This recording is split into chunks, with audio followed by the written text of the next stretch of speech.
That's a good run on it with it. It's and you know, I've been thinking really hard about it's with compassion, because what I love about it is it's not black and white.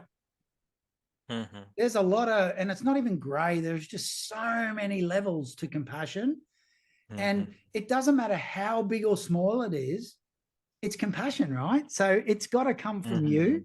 You can't, it's not something you just pull out of a book. It's not something you pull out of anywhere. You whack it out of YouTube and all of a sudden you're a compassionate, composed person. It's something you really need to, I think you need to, it's something that you need to learn and you need to experience.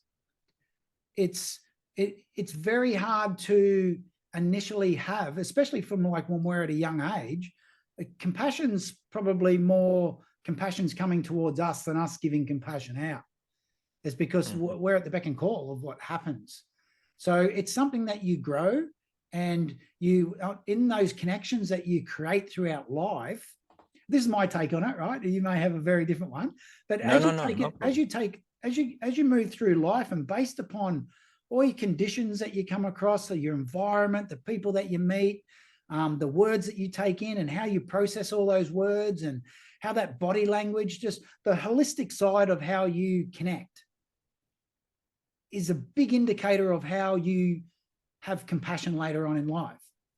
And Mhm, what happens is you can have so many things happen to you that can knock that compassion out of you, and you just sort of become that thick skin, or you become that leader that everything's great until it's not. And then you get angry. You get angry at those people instead of sitting with them and actually working out where did it go wrong and finding out what can we do to make this better. You actually trigger yourself, and then you mhm, push that against everyone. And then that's not a good team building exercise. It's not good in leadership. And that's the parts that mhm, I really like working in, on the emotion side. I really do love it. But what got me into that was it made me really think about, like, what is the actual definition of compassion, because it does have so many layers. And mhm.